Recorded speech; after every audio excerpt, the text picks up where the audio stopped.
नमस्कार दोस्तों, स्वागत है आप सभी का हमारे यूट्यूब चैनल सफलता की सीढ़ी में।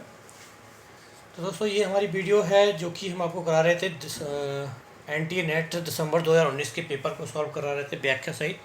और ये वैसे हम लाइव क्लासेस के माध्यम से कराने की कोशिश कर रहे थे, लेकिन समय का अभाव बहुत चल रहा है। इसीलिए दोस्तों, मैं अब आपको आपका समय वेस्ट ना हो, इसीलिए मैं आपको वीडियो बना के इसको दे देता हूँ जब तक मेरे को समय नहीं मिलता। और जैसे ही मेरे पास समय मिल जाएगा तो मैं आपको पुनः लाइव क्लासेस के माध्यम से इसको आगे पूरा कराऊंगा। तो क्योंकि अभी इम्पोर्टेंट है कि पूरे पेपर को कराना बहुत जल्दी से अच्छा है।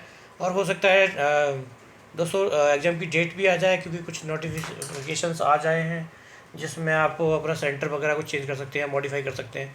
मे भी जल्दी से आप एग्ज़ाम की डेट आ जाए, क्या पता। तो उस दृष्टि को देखते हुए थोड़ा फास्ट हमें चलना पड़ेगा। और इसी क्रम को देखते हुए दोस्तों, मैं यहाँ पर क्लासेस आपको पढ़ा रहा हूँ। क्वेश्चन नंबर 34 से स्टार्ट करूँगा। यहाँ पर 3 क्वेश्चन रह रहे हैं, 30 तक करा चुका हूँ। ठीक है, तो क्वेश्चन नंबर 34 है दोस्तों इस प्रकार से। मेरी भावना में एक भावना का वर्णन किया है। मेरे लिए वह संबंध और संबंधों से बड़ा है। मैं वास्तव में अपनी भावना से प्रेम करती हूँ, जो पवित्र है, कोमल है, अनश्वर है। यह संबंध किस पात्र का किसके प्रति है? तो दोस्तों, ये आजकल नया कॉन्सेप्ट आने लगा है, किसका किसके प्रति है, किसने कहा। हालांकि इस क्वेश्चन पे विवाद हुआ था और काफ़ी विवाद हुआ था, और मैंने भी खुद क्लेम डाला था। लेकिन आयोग ने इस क्वेश्चन को अपने वाले को ही सही माना था, और इसको माना था, ये सही आंसर था कि मल्लिका का अंबिका के प्रति ये कथन है। तो जबकि ये कथन अंबिका से कह रही है मल्लिका।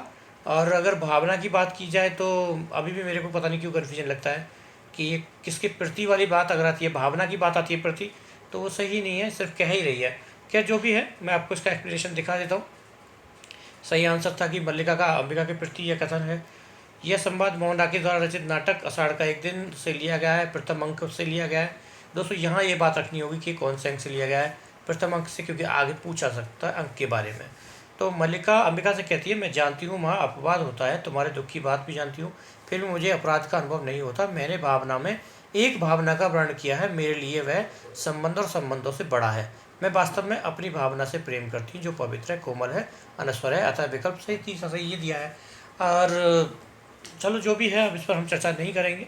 क्वेश्चन नंबर 35 पर दोस्तों हम बात करते हैं। क्वेश्चन नंबर 35 की।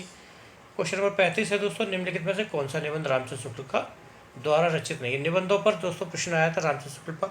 इस बार किस पर आएगा, वो उसके लिए जानने के लिए आप हमारी टेस्ट सीरीज ज्वाइन कर सकते हैं। तो ऑप्शन एक है, रसात्मक बोध की विविध रूप, सौंदर्य बोध और शिवतत्व बोध, साधारणीकरण और व्यक्ति वैचित्र्यवाद, और काव्य में लोकमंगल की साधन अवस्था। तो दोस्तों, इनमें से सही आपको चूज़ करना है। साथ ही साथ अपना स्कोर भी दोस्तों आप देखते रहें कि आप कितना ठीक कर रहे हैं, पिछले क्वेश्चन पेपर को कितना याद कर रखा है। कहीं रिपीट क्वेश्चन हो गया तो आप क्या करेंगे, तो वो आप यहाँ याद कर सकते हैं। तो ऑप्शन सही है दोस्तों इसका दूसरा, सौंदर्य बोध और शिव तत्व बोध जो है नहीं है, बाकी सब रामचंद्र शुक्ल के ये इसमें निबंध हैं। रसात्मक बोध के विविध रूप, साधारणीकरण और व्यक्ति वैचित्र्यवाद, और काव्य लोक मंगल की साधन अवस्था रामचंद्र शुक्ल द्वारा रचित निबंध है। जबकि सौंदर्य बोध और शिव तत्व जो है वो निबंध अज्ञेय जी का है। तो ये भी ध्यान रखिएगा, सौंदर्य बोध और शिव तत्व किसका है?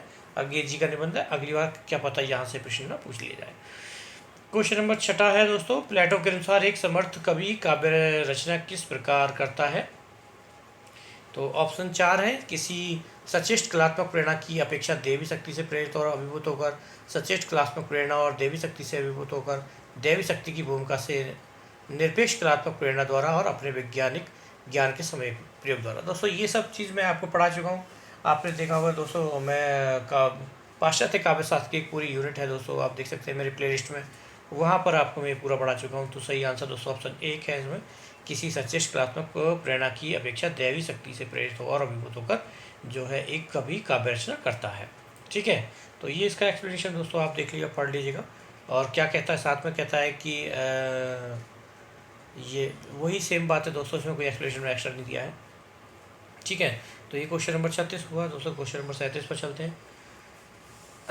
आजकल ये भी प्रश्न पूछा जा रहा है, और इसके बारे में मैंने खूब सारा आपको पढ़ाया भी है। कवि कर्म और काव्य भाषा किस आलोचक की समीक्षा कृति है दोस्तों? माफ़ कीजिएगा कि किसकी कृति आपको बताना है। मलयज, रामस्वरूप चतुर्वेदी, परमानंद श्रीवास्तव, या प्रभाकर क्षत्रिय। सही आंसर आपको बताना है। कवि कर्म और काव्य भाषा की आलोचक की समीक्षा। समीक्षा से प्रश्न 1-2 अवश्य आते हैं। ठीक है दोस्तों, ये ऑप्शन है। सही आंसर आपको बताना है क्वेश्चन नंबर 37 का। मैं आपको दिखाता हूँ सही आंसर। तो दोस्तों सही आंसर ऑप्शन 3 था, यानी कि कवि कर्म और काव्य भाषा 1975 में लिखी गई थी। नई कविता का परिप्रेक्ष्य 1968, उपन्यास का यथार्थ और रचनात्मक भाषा 1976, समकालीन कविता का व्याकरण 1980, शब्द और मनुष्य 1988। ये सब आलोचनात्मक ग्रंथ हैं दोस्तों परमानंद श्रीवास्तव जी के, याद रखिएगा, इंपॉर्टेंट है। तो दूसरा है कविता से साक्षात्कार 1979, संवाद और एकालाप 1984, ये मलेज के हैं। और हिंदी नवलेखन 1960, भाषा और संवेदना 1964, अज्ञेय और आधुनिक रचना की समस्या 1968, हिंदी साहित्य की आधु आधुनातन प्रवृत्तियाँ 1969, हिंदी साहित्य और संवेदना का विकास 1986। ये रामस्वरूप चतुर्वेदी जी के दोस्तों समीक्षात्मक आलोचनात्मक ग्रंथ हैं। और अगला है सुमन, मनुष्य और सृष्टा, प्रसाद का साहित्य, प्रेम तात्विक दृष्टि 1975, कविता की तीसरी आँख 1980, संवाद 1982। ये प्रभाकर क्षत्रिय के हैं। ठीक है दोस्तों, तो ये इसका ये व्याख्या हो गई इस प्रश्न की, और ये सारी की सारी व्याख्या मैंने दिए हैं दोस्तों। समीक्षात्मक पुस्तकें सब महत्वपूर्ण हैं और एग्जाम में आ सकती हैं, आप ध्यान करके रखें। क्वेश्चन नंबर 38 दोस्तों बहुत ही महत्वपूर्ण है, और इस पर आधारित तो मैं अपनी टेस्ट सीरीज में भी 2-3 बार प्रश्न रख चुका हूँ। ठीक है, तो आप देख सकते हैं। 20 मिसानी का तमस उपन्यास का कथानक किन मुख्य विषयों पर केंद्रित है? तो नंबर 1 विभाजन की त्रासदी सबको पता है। दूसरा आपको बताना है सामाजिक विषमता, स्त्री विमर्श या सांप्रदायिक विद्वेष। सही आंसर आपको चूज करना है। ऑप्शन फुट में आपको 200 दिख ही रहे हैं, तो सही आपको चूज करना है। तो सही आपको बताना है ऑप्शन 1 तो है ही है, दूसरा क्या है आपको बताना है दोस्तों। सही ऑप्शन है ऑप्शन डी, और साथ में सांप्रदायिक विद्वेष और विभाजन की त्रासदी, इन 2 बातों को। ठीक है, तो इसका मैं आपको एक्सप्लेनेशन दिखा देता हूँ कि ये उपन्यास 1947 में लिखा गया था। मार्च अप्रैल में हुए भीषण सांप्रदायिक दंगों का जो कहानी है दोस्तों इस नाटक में दिखाया गया है भीष्मानी के तमस में। ठीक है, क्वेश्चन नंबर 38 और क्वेश्चन नंबर 19 दोस्तों इस प्रकार है। ये भी मैं आपको बता चुका हूँ कि बहुत महत्वपूर्ण है, इस प्रकार से क्वेश्चन पूछा जा सकता है। तो मैं सीधा एक्सप्लेनेशन दिखा देता हूँ। देवनागरी नाटक का अंतिम दृश्य कौन सा है? वो है शमशान। आप सबको पता होगा, इसका सही क्रम आपको याद रखना है, क्योंकि इस बार क्रम पूछा जा सकता है। मैंने जैसे ही टेस्ट सीरीज में आपको बताया था पहली वाली में कि इसका क्रम पूछा जा सकता है। तो पहला दृश्य है बाह्य प्रांत, दूसरा है बाजार, तीसरा है जंगल, चौथा है राज्यसभा, पांचवा है अरण्य और छठा है शमशान। आपको उस क्रम याद रखना होगा दोस्तों। क्रम पर क्वेश्चन पूछा जा सकता है, और मैं अपनी टेस्ट सीरीज में 2 बार ये क्वेश्चन दे चुका हूँ, और जो मेरी करंट पेज टेस्ट की चल रही है उसमें भी 1 बार ये क्वेश्चन बता चुका हूँ। ये क्वेश्चन महत्वपूर्ण है। ठीक है दोस्तों, क्वेश्चन नंबर 48। वैसे दोस्तों सही मज़ा तो ऑनलाइन क्लासेस लेने में अलग ही होता है। सब लोगों के आपके कमेंट पढ़ के बड़ा अच्छा लगता है, लेकिन समय का अभाव है दोस्तों। बहुत सारे काम चल रहा है इस टाइम। पेड जो टेस्ट सीरीज चल रही है एक ऑलरेडी, उसके लिए समय देना पड़ता है। एक नया बैच बन रहा है दोस्तों, जिसमें कि लगभग अभी 10 बच्चे और कम पढ़ रहे हैं, पूरा ग्रुप बनने में 30 का में। तो उसमें थोड़ी सी समय देना पड़ रहा है, लोगों को समझाना पड़ रहा है कि हम क्लासेस कैसे देते हैं। ठीक है, और आपसे भी अनुरोध है कि आप जो चाहें तो पेस्ट जो गारंटेड हम पेस्ट जो बैच बना रहे हैं आप उसमें शामिल हो सकते हैं। ठीक है, क्वेश्चन नंबर 40 है दोस्तों। कथन है इसका भारतेंदु युग में मध्यकालीनता और आधुनिकता का द्वंद्व है, जो कि मुझे सही लग रहा है, क्योंकि उस समय का भारतीय समाज संक्रमण के दौर से गुजर रहा था। और आपको सही गलत आपको चूज़ करना है दोस्तों। तो यहाँ पर ऐसी कोई चीज़ नहीं दिखाई दे रही जो मैंने आपको एग्जाम्पल में दी थी दोस्तों, कि कहीं पर ऐसे शब्द हों जहाँ पर क्वेश्चन के गलत होने की संभावना रहती है। नहीं, केवल, इत्यादि, प्रत्येक, ये सब है ना, जो स्थावरा तर्क वाली जो मैंने वीडियो दी थी दोस्तों, इसमें से कोई भी नहीं दिख रहा है। तो इस आधार पर लगता है कि क्वेश्चन दोनों ऑप्शन सही होंगे, और वो बात यहाँ सही बैठती है। दोनों ही कथन और तर्क जो है सही है। ठीक है, और इसका एक्सप्लेनेशन दोस्तों इस प्रकार से। भारतीय युग में एक और जहाँ भक्ति और रीतिकाल के संस्कारों की प्रधानता थी, वहीं दूसरी ओर राजनीतिक, सामाजिक, सांस्कृतिक, आर्थिक परिदृश्यों में परिवर्तन के कारण समाज में नई चेतना का विकास हो रहा था, और उस समय का भारतीय समाज संक्रमण के दौर से गुजर रहा था। सामाजिक और राजनीतिक जीवन की विसंगति अपने चरम पर थी, अतः स्थापना ए और तर्क दोनों सही है। ठीक है, क्वेश्चन नंबर दोस्तों 41 है। द्विवेदी योगिन कविता की मुख्य प्रवृत्ति क्या है? तो दोस्तों ये बहुत ही महत्वपूर्ण है क्वेश्चन। ठीक है, और इस पर आधारित प्रश्न पूछा जाएगा। मैंने अपनी टेस्ट सीरीज में ये वाला क्वेश्चन दे रखा है कि ये इसकी आने की संभावना है, आ सकता है। 4 स्टार क्वेश्चन का रेटिंग है दोस्तों ये, कि समाज सुधार, गीति काव्य की प्रचुरता, स्वच्छंदता और इतिवृत्ता। तो किसकी प्रचुरता थी द्विवेदी युगीन कविता में। तो दोस्तों इसमें से हमें सिर्फ दो ही ऑप्शन चूज़ करने हैं, तो इसीलिए यहाँ पर दो ऑप्शन जो हैं वो तो मेरे हिसाब से समाज सुधार और इतिवृत्तात्मकता, तो सबको पता ही है यही होना चाहिए।